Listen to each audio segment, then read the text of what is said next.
నమస్తే vision news కు స్వాగతం. ఈనాటి వార్తలు. పోలవరం ప్రాజెక్టు విషయంలో తమ ప్రభుత్వంపై జగన్ తదితరులు విష ప్రచారం చేస్తున్నారని రాష్ట్ర జలవనరుల శాఖ మంత్రి నిమ్మల రామానాయుడు అన్నారు. ఢిల్లీలో ఆంధ్ర భవనంలో పోలవరం ప్రాజెక్టుపై రామానాయుడు మీడియాతో మాట్లాడారు. ఈ వైఎస్ఆర్సీపీని జగన్మోహన్ రెడ్డిని చాలా క్లియర్గా స్ట్రైట్గా అడుగుతూ ఉన్నాం. ఏదైతే 2020 ఆగస్టులో వచ్చినటువంటి 23 లక్షల క్యూసిక్ల నీరుకి డయాఫ్రమ్ వాళ్ళు దెబ్బతిన్నదని సాక్షాత్తు నీతి ఆయోగ్కి ఇచ్చినటువంటి రిపోర్ట్లో ఐఐటి హైదరాబాద్ నిపుణులు చెప్పిన మాట వాస్తవమా కాదా? ఇది ప్రకృతి తప్పిదం కాదు, ఇది ప్రభుత్వ తప్పిదము.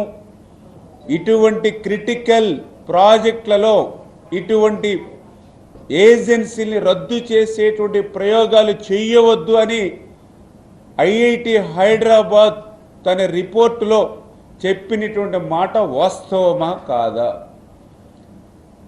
ఏదైతే 2020లో వచ్చినటువంటి వరదలకు ఎగువ కాపర్ డ్యాము ఆ మిగిలినటువంటి ఆ 15-20% పూర్తి చేయకపోవడం వల్లే ఆ గ్యాప్ నుండే మొత్తం వరద నీరు ప్రవహించేటువంటి మార్గం ఉండడంతో ఆ యొక్క వరద నీరు సుడులు తిరుగుతూ ఆ డయాఫ్రమ్ వాళ్ళకి ముందున్నటువంటి ఇసుకను సైతం 56 అడుగులు క్రిందికి అగాధాల మాదిరిగా ఏర్పాటుపోయి మరి డయాఫ్రమ్ వాళ్ళు దెబ్బతిన్నది అని చాలా క్లియర్గా ఐఐటి హైదరాబాద్ నిపుణులు తమ రిపోర్ట్లో ఇచ్చినటువంటి మాట వాస్తవమా కాదా? మరి ఏదైతే పనిచేసేటువంటి ఏజెన్సీని రద్దు చేయడం వల్ల 13 నెలలు ఏ పని చేయకుండా 2019 నుంచి 2000 మళ్ళీ జూలై నెల వరకు 13 నెలలు ఏ పని లేకుండా ఉన్న ఏజెన్సీలు రద్దు చేయడం వల్లే ఇటువంటి పరిస్థితి వచ్చింది అని ఐఐటి హైదరాబాద్ నిపుణులు మరి నీతి ఆయోగ్ కమిటీ రిపోర్ట్లో ఇచ్చినటువంటి మాట వాస్తవమా కాదా? ఏదైతే ఉన్న ఏజెన్సీల్ని రద్దు చేస్తే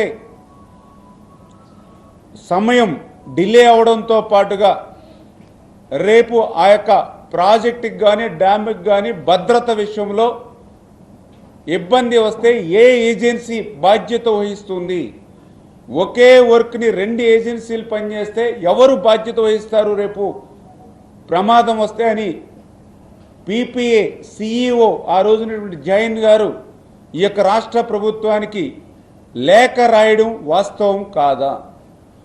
ఏదైతే పీపీఏ మినిట్స్లో చాలా క్లియర్గా ఇటువంటి క్లిష్టతరమైనటువంటి ప్రాజెక్టులో ఇటువంటి ఏజెన్సీల్ని మార్చడం సమయం ఆలస్యం అవడమే కాకుండా భద్రత విషయంలో కూడా బాధ్యత ఉండదు అని చాలా క్లియర్గా పీపీఐ మినిట్స్లో ఈ యొక్క ప్రభుత్వం ఏదైతే రివర్స్ టెండరింగ్ అని పేరు చెప్పి పోలవరం ప్రాజెక్టును ముంచేసేటువంటి ప్రయత్నాన్ని ఎండగట్టినటువంటి మాట పీపీఏ రిపోర్ట్స్లో మినిట్స్లో ఉన్నటువంటి మాట వాస్తవమా కాదా?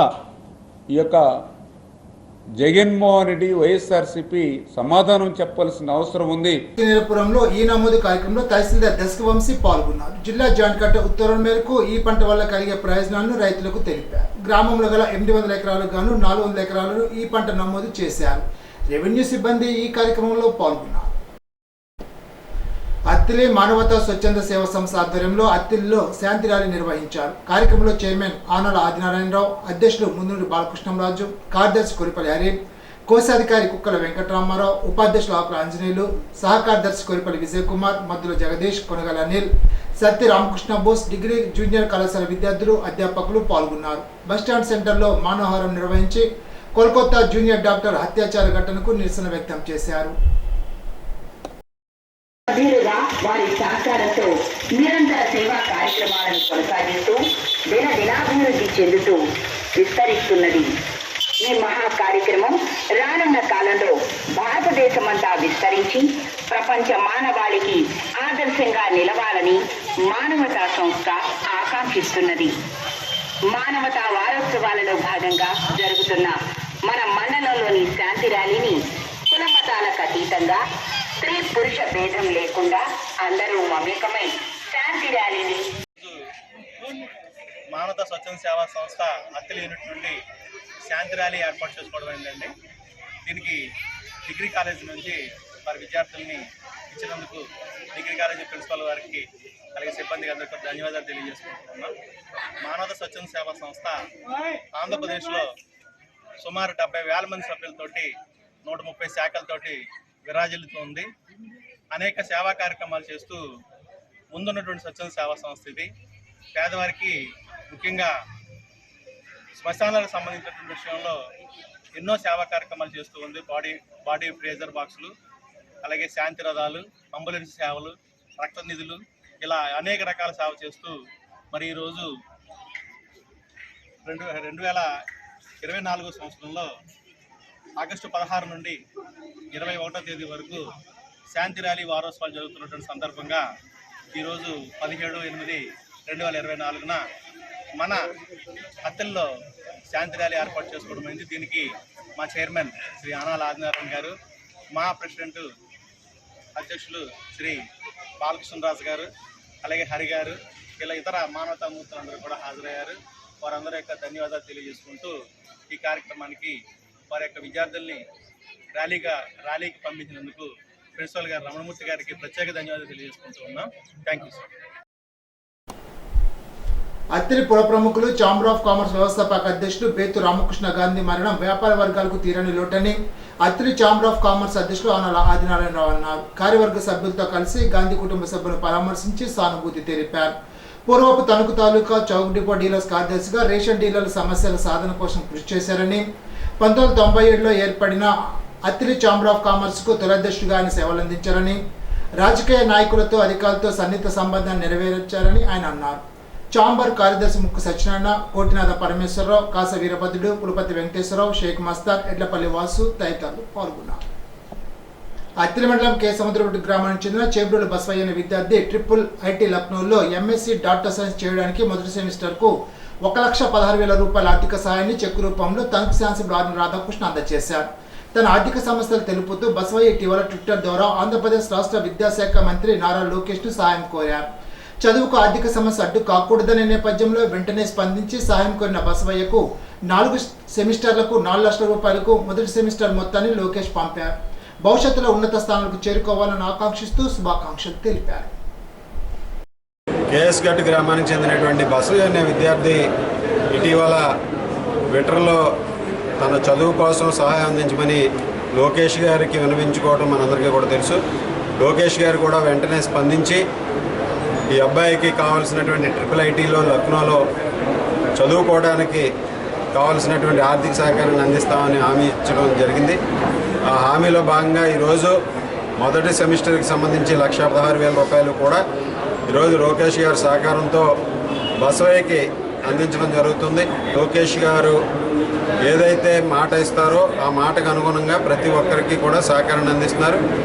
వెంటనే ఎవరైతే అవసరాల నిమిత్తం లోకేష్ గారిని అప్రోచ్ అవుతున్నారో ప్రభుత్వం నుంచే కాకుండా ఈరోజు వివిధ మార్గాల ద్వారా అందరికీ కూడా సహకారం అందించే విధంగా ముందుకు వెళ్ళడం జరుగుతుంది. ఈరోజు బసవయ్య చదువుకి ఎక్కడా కూడా ఆటంకం కలగదని ఏ విధంగా లోకేష్ గారు హామీ ఇచ్చారో దానికి అనుగుణంగా ఈరోజు బసవయ్యకి ఆర్థిక సహకారాన్ని అందించడం జరుగుతుంది.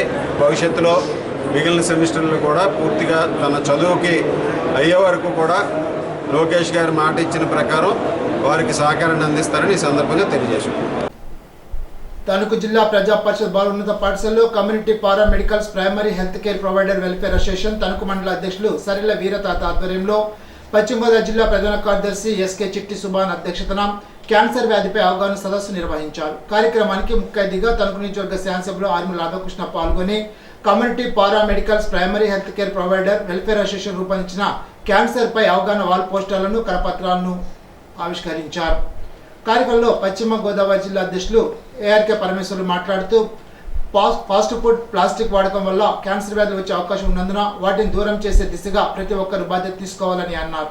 సమావేశంలో జిల్లా కోశాధికారి మురగాల జితేంద్ర, ఏలూరు జిల్లా ప్రధాన కార్యదర్శి జయరాం, వివిధ మండల నాయకులు, మున్సిపల్ మాజీ chairman doctor Dommeti Sudhakar, TDP senior నాయకులు వావుల సరళాదేవి, కలగర వెంకటకృష్ణ, ప్రధానోపాధ్యాయుని పద్మావతి తదితరులు పాల్గొన్నారు.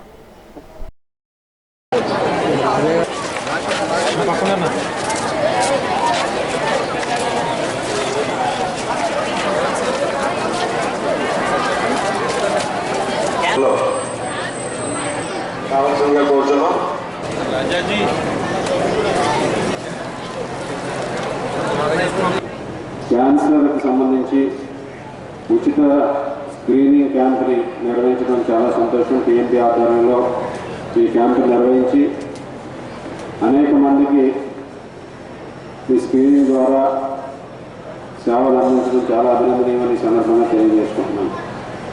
ముఖ్యంగా ఈరోజు ఒకసారి మన అందరం కూడా పరిశీలిస్తే ఇటీవల కాలంలో క్యాన్సర్ బారిన పడి 3rd స్టేజ్ 4th స్టేజ్లోకి వచ్చేసే వరకు కూడా దాన్ని తెలుసుకోలేక అనేక మంది మరణించడం కూడా జరుగుతుంది.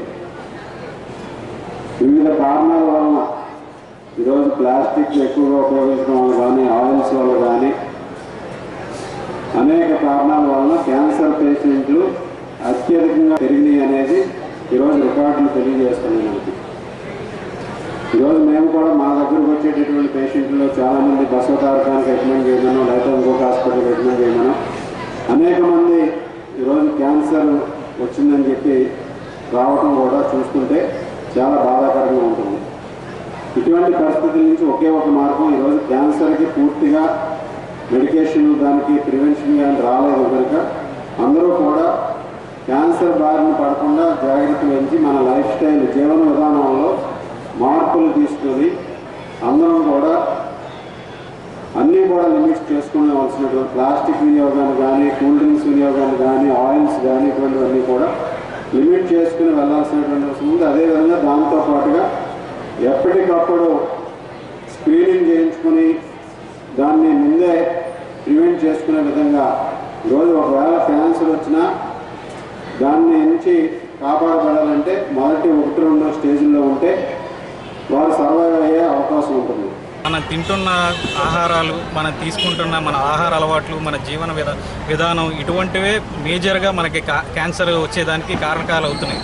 బయట ఆహారం, ఫాస్ట్ ఫుడ్స్, వాటిలో వాడే కలర్స్ కానీ, దాంట్లో వాడే టేస్టింగ్ సాల్ట్ అంటాం, అది ఎక్కువగా వాడుతున్నారు. ఎక్కువగా వాడటం వల్ల కొన్ని స్టడీస్లో అధ్యయనాల్లో తెలిసింది ఏంటంటే ఆ సాల్ట్ వల్ల కూడా కొద్దిగా ఎక్కువ ఇబ్బందులు కలగటం, క్యాన్సర్లు రావటం అనేది ఎక్కువగా జరుగుతుందని అధ్యయనాల్లో కూడా తెలుస్తుంది. సో వీలున్నంత వరకు బయట ఆహారాలు ఎక్కువగా తీసుకోవద్దు, ఎక్కువగా ఇంట్లో ఉన్న ఆహారం వరకే తీసుకుంటే మంచిది. ప్యారిస్లో జరిగిన ఒలింపిక్స్ క్రీడల్లో పాల్గొన్న దండి జ్యోతికాశ్రీ అథ్లెటిక్స్లో పాల్గొన్న సందర్భంగా తణుకు శాసనసభ్యుడు ఆర్మీ రాధాకృష్ణ సత్కరించారు. ఈ సందర్భంగా జ్యోతికాశ్రీ మాట్లాడుతూ పాఠశాల స్థాయి నుండి జాతీయ స్థాయికి తన క్రీడా ప్రస్థానం చేయడానికి తణుకు శాసనసభ్యుడు ఆర్మీ రాధాకృష్ణ సహకారం దోహదం చేసిందని తెలిపింది. తన ఎమ్మెల్యే ₹1,00,000 వరకు ఆర్థిక సాయం చేశారని కృతజ్ఞతలు తెలిపింది. రానున్న పోటీల్లో తన ప్రతిభను కనబర్చి దేశానికి పేరు తెచ్చేలాగా కృషి చేస్తానని జ్యోతికాశ్రీ తెలిపింది. ప్యారిస్లో జరిగినటువంటి 2024 ఒలింపిక్స్ గేమ్స్లో స్ప్రింటర్ 4x400 రిలేలో మన తణుకు ముద్దుబిడ్డ జ్యోతికాశ్రీ దండి పాల్గొనడం చాలా సంతోషం. ఈరోజు ఒక సాధారణ కుటుంబంలో పుట్టి కష్టపడి అంచెలంచెలుగా వివిధ దశలలో విజయాలు సాధించి ఒలింపిక్ స్థాయికి ఎదగడం చాలా అభినందనీయమని సందర్భంగా తెలియజేసుకుంటున్నాను. జ్యోతికాశ్రీ బ్యాక్గ్రౌండ్ లేకుండా ఒక మధ్యతరగతి కుటుంబంలో పుట్టి ఎన్నో విజయాలు సాధించి స్టేట్ లెవెల్లో కానీ, నేషనల్ లెవెల్లో కానీ, అదేవిధంగా ఇంటర్నేషనల్ లెవెల్లో కానీ ఒలింపిక్లో కూడా ఒలింపిక్స్ గేమ్స్లో కూడా పాల్గొని ఈరోజు మనందరికీ కూడా గర్వకారణంగా నిలిచిన దాంట్లో ఎటువంటి సందేహం లేదు. గెలుపోటములతో నిమిత్తం లేకుండా జ్యోతికాశ్రీ భవిష్యత్తులో కూడా మన తణుకు పేరును నిలబెట్టే విధంగా వివిధ స్థాయిల్లో మరిన్ని విజయాలు సాధించాలని మనస్ఫూర్తిగా కోరుకుంటున్నాను. దానికి ఏ విధమైనటువంటి ప్రభుత్వం నుంచి సహకారం అందించాలన్నా మేము దానికి ముందుండి సహకారం అందించడానికి అన్ని విధాలుగాను కూడా సహకరిస్తామని ఈ సందర్భంగా తెలియజేసుకుంటూ జ్యోతికాశ్రీని ఈరోజు అందరూ కూడా స్ఫూర్తిగా తీసుకుని క్రీడల్లో ఈరోజు ప్రతి ఒక్కరూ కూడా తమ ప్రతిభను చాటుకోవడానికి అన్ని విధాలుగాను కృషి చేసి ముందుకు వెళ్ళాలని సందర్భంగా కోరుకుంటున్నాను. అలాగే కూటమి ప్రభుత్వం చంద్రబాబు నాయుడు గారు, పవన్ కళ్యాణ్ గారు, మోడీ గారి సహకారంతో ఈరోజు మోడీ గారు కూడా క్రీడలకి పెద్దపీట వేసి క్రీడలకి నిధులు కూడా ఎక్కువగా కేటాయించి క్రీడా సౌకర్యాలు పెంచడానికి కూడా ఏ విధంగా ముందుకు వెళ్ళాలనేది కూడా ఆలోచిస్తుంది. అలాగే 2036లో ఒలింపిక్స్ గేమ్స్ని ఇండియాలో నిర్వహించే విధంగా మోడీ గారు ఇప్పటికే ఈరోజు ఒక పిలుపునివ్వడం జరిగింది. ఆ దిశగా ప్రభుత్వం కూడా కృషి చేస్తుంది. ఎంతోమంది మన భారతీయ ముద్దు బిడ్డలందరూ కూడా 2036లో ఒలింపిక్స్లో మరిన్ని పథకాలు సాధించే విధంగా ఇప్పటి నుంచే క్రీడా సౌకర్యాలు కల్పించి క్రీడల్లో అందరూ కూడా రాణించే విధంగా ప్రభుత్వాలు కూడా ముందుకు వెళ్తాయని ఈ సందర్భంగా తెలియజేస్తున్నాను. నేను 2024 ప్యారిస్ ఒలింపిక్స్లో 4x400 విమెన్ రిలేలో పార్టిసిపేట్ చేశాను. నేను ట్రైనింగ్ స్టార్ట్ చేసి 10 years అయింది. చాలా అప్స్ అండ్ డౌన్స్ వచ్చాయి, చాలా ఇంజురీస్ అయ్యాయి, చాలా మెడల్స్ వచ్చాయి, చాలా ఇంటర్నేషనల్స్ కూడా పార్టిసిపేట్ చేశాను. ఈసారి ఆ టీం వల్ల కొంచెం మేము ఫైనల్స్కి వెళ్ళలేకపోయాం. నెక్స్ట్ టైం ఇంకా దీనికన్నా మంచిగా చేసి ఫైనల్స్కి వెళ్ళి ఇండియా కూడా చేయగలుగుతుందని ప్రూవ్ చేసుకుంటాం. నా ఈ ప్రాసెస్లో సపోర్ట్ చేసిన అందరికీ చాలా థ్యాంక్స్. నేను సెలెక్ట్ అయినప్పటి నుంచి చాలామంది విషెస్ చేశారు, చాలా ఎంకరేజ్ చేశారు. అందరికీ చాలా థ్యాంక్స్. ఈరోజు ఎమ్మెల్యే రాధాకృష్ణ గారిని కలిసాము. సార్ మాట్లాడి అభినందనలు తెలియజేశారు. నేను ఫస్ట్ టైం స్కూల్ గేమ్స్కి సెలెక్ట్ అయినప్పుడు సార్ నాకు పార్టిసిపేట్ చేయడానికి 1 lakh అవసరమైతే సార్ ఓన్ మనీ ఇచ్చి నన్ను సపోర్ట్ చేశారు. అక్కడి నుంచి నా ఇంటర్నేషనల్ ప్రయాణం స్టార్ట్ అయింది. ఈరోజు ఒలింపిక్స్ వరకు వెళ్ళగలిగాను. రాధాకృష్ణ సార్కి నేను మనస్ఫూర్తిగా ధన్యవాదాలు తెలుపుతున్నాను. తణుకు 4వ అదనపు జిల్లా జడ్జి డి సత్యవతి మండల న్యాయ సేవల కమిటీ వారి ఆదేశాల మేరకు తణుకు ప్యానెల్ న్యాయవాదులు ఆంధ్రకేసరి టంగుటూరి ప్రకాశం జిల్లా పరిషత్ ఉన్నత పాఠశాలలో న్యాయవాది తిరి సత్యనారాయణ రాజు పిల్లలకు చట్టాలపై అవగాహన సదస్సు నిర్వహించి ప్రతి ఒక్కరూ చదువుకునే వయసు నుండి చట్టాలపై అవగాహన కలిగి ఉండాలని అన్నారు. దాని ద్వారా మంచి చెడు తెలుస్తుందని తెలిపారు. ప్రస్తుత సమాజం మొత్తం మాదక ద్రవ్యాలకు అలవాటు పడి భవిష్యత్తు నాశనం చేసుకుంటున్నారని, మొదటగా మన ఇంటిలో తల్లిదండ్రులు చుట్టా బీడీ, సిగరెట్, సాయిల, బ్రాందీ, విస్కీలకు అలవాటు పడి ఆరోగ్యం పాడు చేసుకుంటున్నారని తెలిపారు. కాలేజీ స్థాయిలో పిల్లలు గంజాయికి అలవాటు పడి జీవితం పాడు చేసుకుంటున్నారని, కొంతమంది అధివృత్తిగా సమాజాన్ని మోసం చేస్తూ గంజాయి సాగు చేయడం, అక్రమ రవాణా చేయడం, విద్యార్థులను టార్గెట్ చేసి వారి స్వార్థం కోసం వీళ్ళ జీవితాలతో ఆడుకుంటున్నారని తెలిపారు. ఎవరైనా గంజాయి అమ్మడం, సేవించడం, రవాణా చేయడం నేరమని, దానికి కఠినమైన శిక్షలు ఉన్నాయని తెలిపారు. చింతపల్లి నాగేశ్వరరావు మాట్లాడుతూ పిల్లలు ఇప్పటి నుండే చట్టాలపై అవగాహన కలిగి ఉండడం వల్ల భవిష్యత్తులో మంచి పౌరులుగా ఎదుగుతారని, ఏ ఒక్కరూ స్తోమత లేక న్యాయానికి దూరం కాకూడదని, దానికి మండల న్యాయ సమితి కమిటీ తణుకు ఉందని తెలిపారు.